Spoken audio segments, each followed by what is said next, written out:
In our recent video where we used a rotary cove cut to carve out a bowl on the table saw, I've gotten a number of questions about the blades people saw mounted during the process.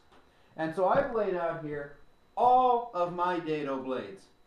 We have the Wobble Dado, we have the molding head Dado, we've got a stacked cheek Dado. Now this one happens to be for a 9-inch saw, and I haven't even seen one of those in 10 years. And then we have the big Dado, my 10-inch, again, stacked cheek Dado that was used to finish out that bowl.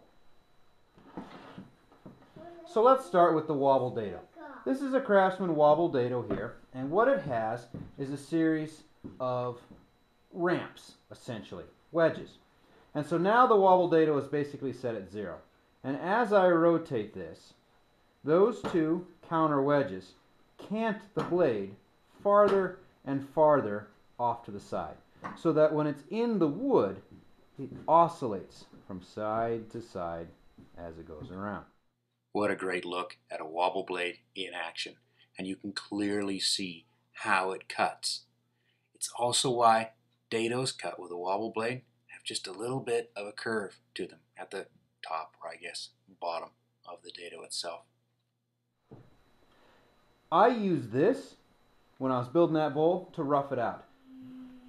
This is not for quality finish work, but it does an excellent job doing what it does, and that is rapidly plowing out even very deep grooves in a single pass. The next tool I use to cut Dados is this Craftsman molding head. And I actually went back and forth about using this to rough out that bowl. I decided it was just too aggressive. The nice thing about this molding head is that you can replace the knives and make a number of different shapes on it.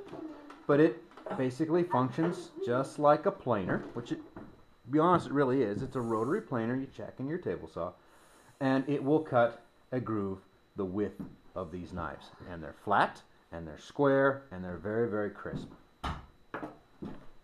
I find this very fascinating. Number one, you can clearly see I have one high cutter blade that is doing about 80% of the work.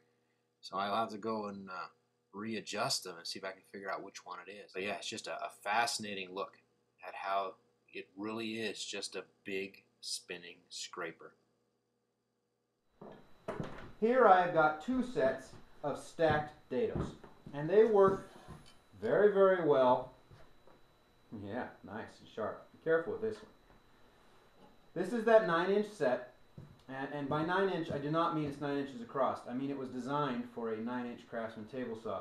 It has a much smaller arbor, but they both function the same way. It consists of two outer cheek blades and then a series of internal chippers. The two outer blades cut grooves. These form the outside limits of your Dado. And what that means is that when the internal chippers come through, they can break out the inside without getting any tear out up here. And that's what makes them cut so nice and crisp, compared to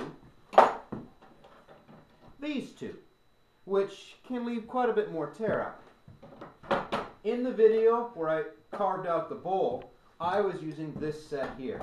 And this is my good one, although I bought it used. It's my FS tool. It's a 10-inch stacked Dado set. It has copper anti-vibration nubs, and yeah, even used, I think I paid 60, 70 bucks for it. And it came with these 4 chippers. So the way they work is they go onto the saw.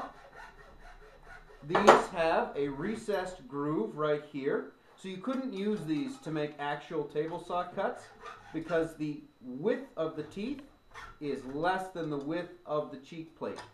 And what happens is when these are stacked in place, the overlap on the cutters nestle down into that groove, forming a full cut. So you stack these up however you would like. Well, you really should orient them all with the teeth, obviously, but you stack these up, so to speak,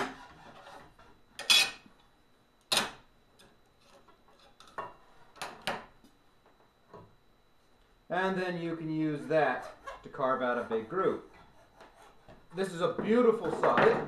Unfortunately, I damaged the big chipper on this. If you ever saw years ago when I first cut the big round bowl, I ran this set all the way to the bottom on my table saw. Well, it turns out my table saw has a groove in it to make room for a single blade.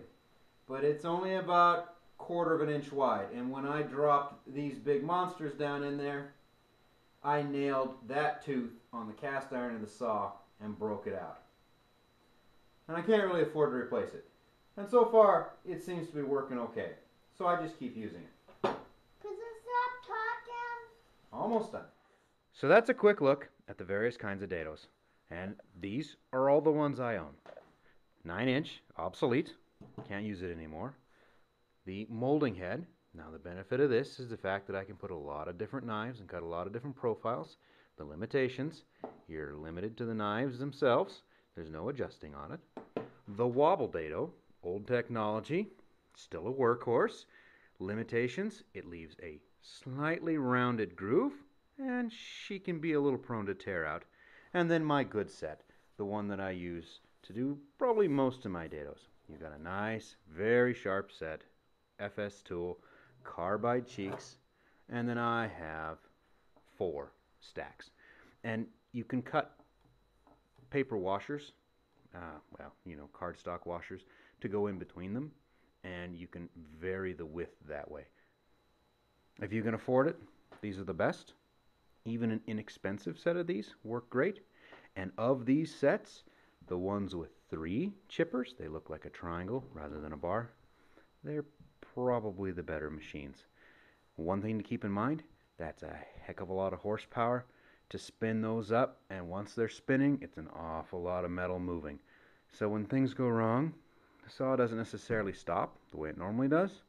And I don't know about your saws, but mine will smoke the belts for a second or two on startup, and these things might take 20 seconds to slow down. But beyond that, those are my dados.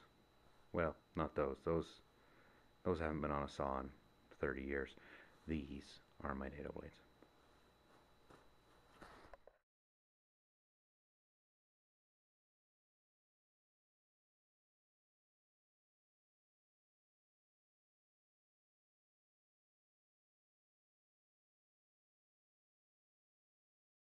Outer dimensions of the groove. Uh-oh. Where did my piece go with the slot in it? Did you take a piece away from Daddy? Yeah? Where did you put Daddy's piece? Oh.